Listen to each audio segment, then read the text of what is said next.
तेरी पाक हजूरी में खुदावन सब मौजूद हैं।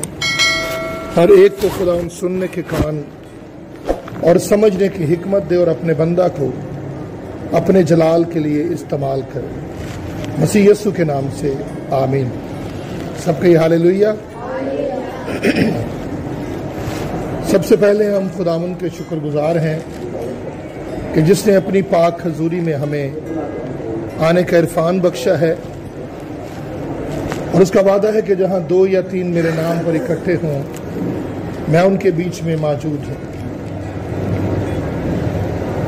मेरे अज़ीज़ों, खुदावंद का कलाम जो जिंदा और मौसर और हर एक दोधारी तलवार से ज्यादा तेज है, जो जान, रूह, बंद और गूदे को जुदा करके गुजर जाता है और दिल के ख्यालों और इरादों को जानता है। हमने कलाम मुकद्दस की खरूज की किताब में से 15वें बाब की 26 आयत को पढ़ा है, और यहां हमने पढ़ा कि अगर तू दिल लगाकर खुदावंद अपने खुदा की बात सुने और वही काम करे जो उसकी नजर में भला है, और उसके हुक्मों को माने और उसके आइन पर अमल करे, तो मैं उन बीमारियों में से जो मैंने मिस्रियों पर भेजी तुझ पर कोई ना भेजूंगा, क्योंकि मैं खुदावंद तेरा शाफी हूं। मेरे अज़ीज़ों, अगर हम प्रॉपर तौर पर खुदावंद के हजूर आकर शिफा पाना चाहते हैं, अगर हम चाहते हैं कि हमारा खुदावंद हमारा डॉक्टर बन जाए,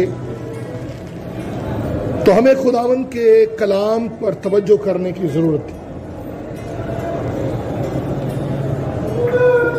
जिस तरह जब हम डॉक्टर के पास जाते हैं तो डॉक्टर जो है चंद एक हदायत हमें देते हैं अपनी मेडिसिन।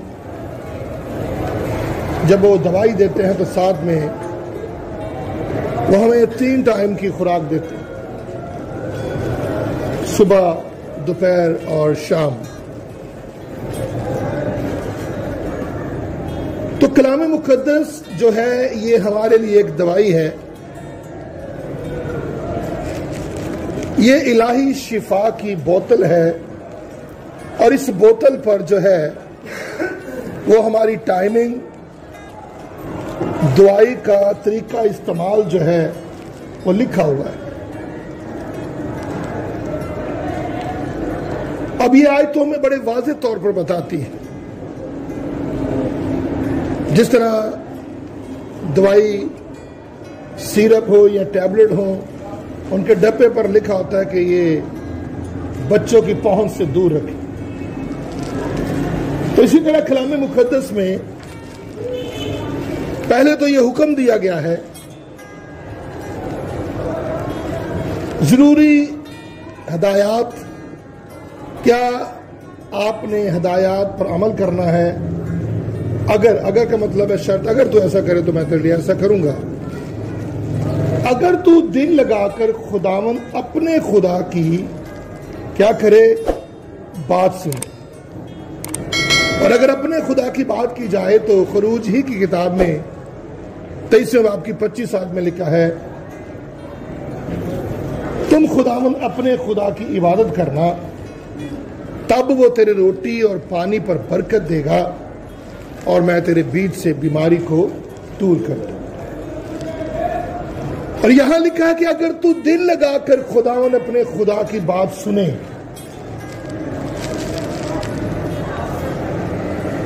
और वही काम करे जो उसकी नजर में भला, उसके हुक्मों को माने और उसकी आइन पर अमल करे, तो मैं उन बीमारियों में से जो मैंने मिस्रियों पर भेजी तुझ पर कोई ना भेजूंगा, क्योंकि मैं खुदावंद तेरा शाफी। और इसी के साथ इमसाल की किताब उसका 4था बाब और उसकी जब हम 20 आयत पढ़ते हैं तो इसे और वादे कर दिया गया, ऐ मेरे बेटे मेरी बातों पर तवज्जो कर। वहां क्या लिखा है? मेरे, अगर तू दिल लगाकर खुदावंद अपने खुदा की बात सुने, तो यहां लिखा है मेरे बेटे मेरी बातों पर तवज्जो कर, मेरे कलाम पर कान लगा, इसे अपनी आंख से ओझल ना होने दे, इसको अपने दिल में रख, क्योंकि जो इसको पा लेते हैं ये उनकी हयात और उनके सारे बदन की सेहत है। अब आपने इसे इस्तेमाल कैसे करना है? कलाम पर तवज्जो करनी है, क्योंकि यहां पर जो कहा गया है कि अगर खरूज की किताब में अगर का लफ्ज और यहां लिखा ऐ मेरे बेटे मेरी बातों पर तवज्जो कर, मेरे कलाम पर कान लगा, इसे अपनी आंख से ओझल ना होने दे, इसे अपने दिल में रख। कलाम को जब भी आपने सुनना है तवज्जो के साथ सुनो, और जब आप तवज्जो के साथ सुनोगे तो ये कलाम आपकी जिंदगियों में, आपकी आंखों, आपके कानों के जरिए से आपके दिल में उतरेगा। और तवज्जो यानी आपने इस तरफ बड़ी तवज्जो के साथ बड़े गौर से देखना है, और यहां पर जो बातें बताई गई बड़ी गौर तलब है। मेरी बातों पर तवज्जो कर, मेरे कलाम पर कान लगा। जब आप तवज्जो नहीं करेंगे तो आप हिलोगे जुलोगे, हिलजुल शुरू होगी तो फिर कान की तवज्जो कहीं और होगी। अभी आप देखिए बहुत सारी आवाजें हैं, आप सुन रहे बहुत सारी आवाजें हैं, पर अगर ये आपकी सारी तवज्जो ये बाहर की आवाजों पर लग जाए तो वो आवाज आपको साफ सुनाई देगी और मेरी आवाज आपको सुनाई नहीं देगी। पर जब आप मेरी आवाज को सुनोगे तवज्जो के साथ, तो फिर दूसरा कोई शोर भी बजाता रहे, आपको उनकी बातें सुनाई नहीं देंगी। बाजू का आपस में लोग बात कर रहे थे, हम उन्हें पुकारते रहते, वो सुनते ही नहीं है, क्योंकि वो आपस की बातों में इतने मगन होते हैं। हम पास बैठे उनसे पुकारते हैं, बुलाते हैं, और भाई मेरी भी सुन लो, पर नहीं हकीकत क्या है थोड़ी देर के बाद, क्योंकि वो पास बैठे हुए भी हमारी जोर की आवाज नहीं सुन रहे, क्योंकि वो अपनी बातों में इस कदर मगन हो जाए। तो खुदा के साथ जब आप बात करने बैठे, दुआ करने बैठे, तो आप इस कदर गुम हो जाए कि दूसरे की आवाज आपको सुनाई भी ना। तवज्जो इसे कहते हैं। सारी की सारी तवज्जो आपने खुदा के कलाम की तरफ, क्योंकि यहां ये ओपन एरिया है, चर्च हमारा ओपन है, बहुत सारी आवाजें अंदर दाखिल हो रही हैं, पर बहुत सारी आवाजों के साथ साथ आपको खुदा की आवाज को भी सुनना है। ये देखिए अभी हॉर्न की आवाज है, उधर वो गेम की आवाज है, ये साथ में है, मुख्तलिफ आवाजें आप सुन रहे हैं। और जब आप सारी तवज्जो मेरी तरफ करोगे तो ये चंद बातें जो हैं आपके जहन में बैठेंगी। क्या कहते हैं? मेरी बातों पर तवज्जो कर, मेरे कलाम पर कान लगा। ठीक है जी, अब आपने तवज्जो भी करनी है, आपने कान भी लगाना है, और इसे अपनी आंख से ओझल भी नहीं होने देना। यानी जब आपकी तवज्जो सामने होगी, आपकी आंखें सामने होंगी, तो आप मेरी हरकत और सकनात, मेरा कलाम बयान करने का जो स्टाइल, ये आपके जहन नशीन हो जाएगा। और जब आप कलाम को याद करोगे, सारी बातें आपके जहन में चलेंगी और आपको कोई बात भूलने नहीं देंगे। और जब आप ऐसा करोगे तो लिखा है इसको अपने दिल में रख। ये तीन चीजें हैं, तवज्जो करना, कान लगाना और आंख से ओझल नहीं होने देना। और जब ये आपकी आंखों से ओझल नहीं होगा तो ये कहां रहेगा? आपके दिल में रहेगा। तो वो बात आगे जो शुरू में पड़ी, अगर तू दिल लगाकर खुदावन अपने खुदा की बात सुने, तो दिल लगाने के लिए आपको तवज्जो करनी पड़ेगी, दिल लगाने के लिए आपको कान लगाना पड़ेगा, दिल लगाने के लिए, दिल में रखने के लिए आपको इसे अपनी आंखों से ओझल नहीं करना। आंखों से भी बाजू का कहते हैं भाई उतने देखो, आओ जी कान साढ़े उधर ही ने, कान नहीं चाहिए, आंखें भी चाहिए, सारी तवज्जो। तो जब आप ये अपने दिल में रखोगे तो फिर क्या होगा? जब आप ये कलाम आपके दिल में आ जाएगा, 3 जराओं से, जरिए 3 है, तवज्जो करना, कान लगाना और आंखों से देखना, गौर से देखना। तो फिर जब आपके दिल में आ जाएगा तो लिखा, क्योंकि जो इसको पा लेते हैं ये उनकी हयात और उनके सारे बदन की सेहत। ये 3 तरीका है, इनसे जब आप कलाम को सुनोगे तो ये खुद ब खुद आपके दिल में आ जाए। जब आपके दिल में आ जाएगा तो खुदावन आपका डॉक्टर बन जाएगा। हालेलुया। वो आपका इलाज करेगा, वो आपकी बीमारी को दूर करेगा। यीशु मसीह बजाते खुद कलाम है, कलाम तो मुजस्सम हुआ है, जो वो खुद सुनने के सबब से हमारी जिंदगी के अंदर दाखिल हो जाएगा तो फिर बीमारियां आपसे दूर रहने पर मजबूर हो जाएंगी। हालेलुया। इसलिए मेरे जीन बहनों भाइयों, ये उनकी हयात, उनके सारे जिस्म की सेहत है। इसलिए कहता है अपने दिल की खूब हिफाजत कर, क्योंकि जिंदगी का असर चश्मा वही है। ये चंद बातें हैं मैं आपके लिए लेकर आया हूं। अगर आप जब भी कलाम सुने तो ये दिल लगाने के लिए आपको 3 चीजों का लगाना जरूरी है।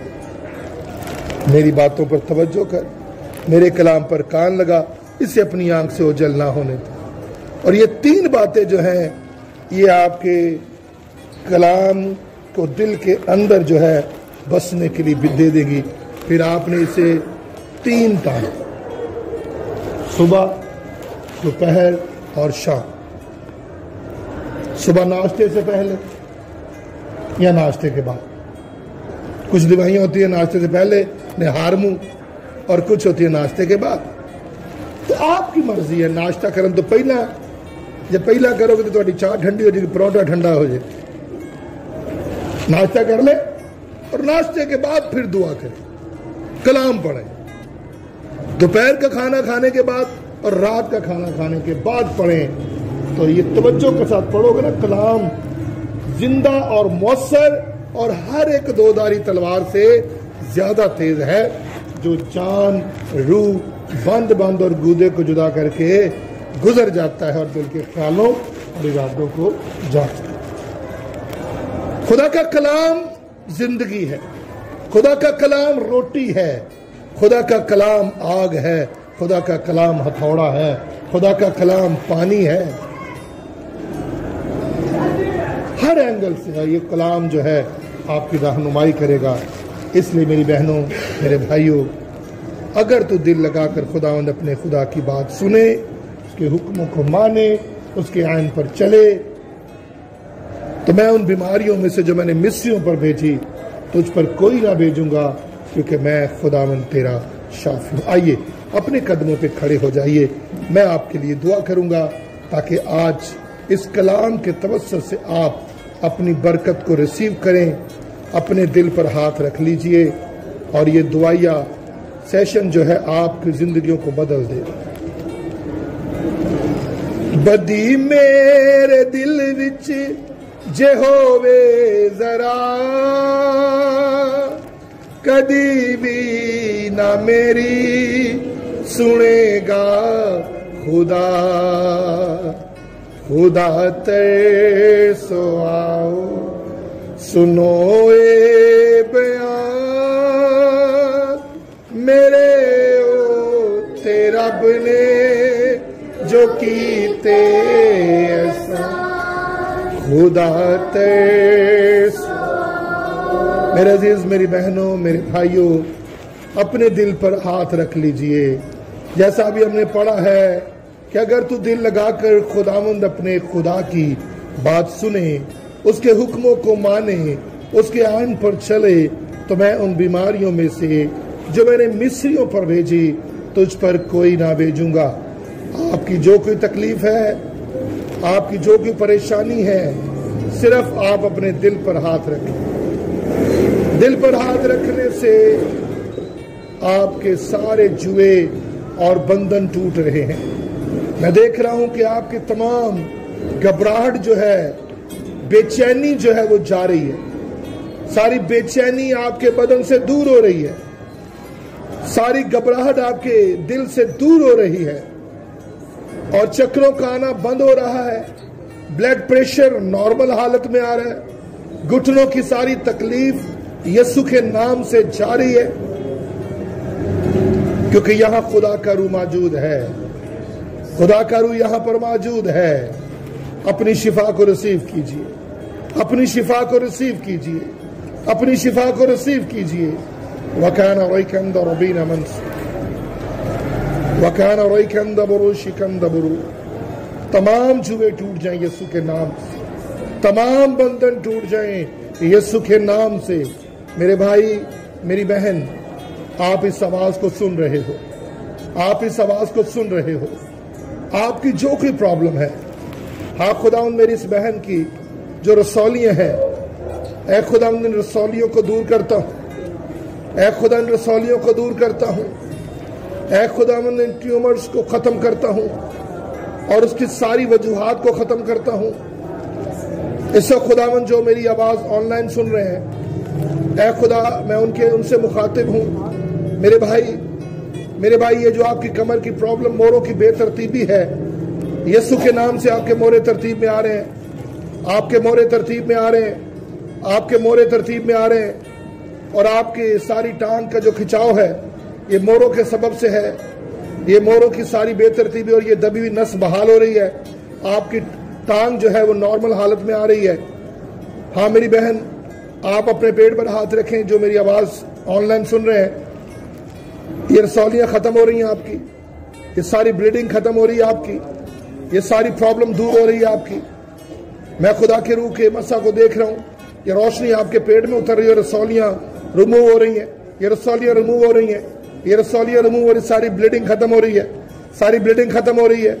ओ हालेलुया, हालेलुया। मेरे भाई, मेरी बहन, खुदा का रूह आपको छू रहा है। मेरी बेटियों, खुदा का रूह आपको छू रहा है। तरह तरह के ख्वाबों ख्यालों में जो इब्लीसी तासीरें आपको परेशान करती हैं, आपके ख्वाब आजाद हो रहे हैं, आपके ख्याल आजाद हो रहे हैं। ओ हालेलुया। वकाना रोइकंद बरोई शफात मंजू वलकंद रोई नमन सफीरता नमंजू। अपने आप को उन नकम्मे लफ्जों से आजाद करें। ऐ खुदा, जो जिस किसी भी इन्होंने अपने सरों पर हाथ रखवाए हैं, उन हाथ रखने के सबब से जो लाहनत इनके बदलों में दाखिल हुई हैं, मैं उन लाहनतों को बाहर निकालता हूँ। मैं उन लाहनतों को बाहर निकालता हूँ। मैं उन लाहनतों को बाहर निकालता हूँ। वो लाहनतें निकल जाएं। कमर आजाद हो रही है, गर्दन आजाद हो रही है, घुटने आजाद हो रहे हैं, यूट्रस आजाद हो रहा है। ओ हालेलुया, हालेलुया। हेपेटाइटिस के सारे असरात खत्म हो रहे हैं, टीबी के सारे अमराज खत्म हो रहे हैं, आंखों की बीनाई, सारी कमजोरी दूर हो रही है। बंद कान यीशु के नाम से खुल रहे हैं, बंद कान यीशु के नाम से खुल रहे हैं। गुर्दे की तमाम पथरियां यीशु के नाम से जा रही हैं। गुर्दे की पथरियां, पित्ते की पथरियां यीशु के नाम से रिमूव हो रही हैं, यीशु के नाम से रिमूव हो रही हैं, यीशु के नाम से रिमूव हो रही हैं। मेरी बहनों, जो आप चर्च में मौजूद हो, अपनी अपनी बरकत को रिसीव करें। आप जो जो दिल की मुरादें लेकर आए हो, मेरी बेटियों, मेरे भाइयों, मेरी बहनों, खुदा आपको छू रहा है, खुदा आपको छू रहा है, खुदा आपको आजाद कर रहा है, खुदा आपको आजाद कर रहा है। मेरे भाई, ये खारिश की सारी लाहनत आपके बदन से अलग हो रही है। ये तरह इस खारिश को मैं यीशु के नाम से दूर करता हूँ। तमाम प्रॉब्लम्स यीशु के नाम से दूर हो जाए। बेऔलादी के जुए टूट जाएं, कारोबार के जुए टूटे, लाहनतों का जोर खत्म हो रहा है। ऐ खुदा, मैं सबको तेरे सुपुर्द करता हूँ और जल्द तेरे नाम की गवाही हो, मसीह यीशु के नाम से, आमीन।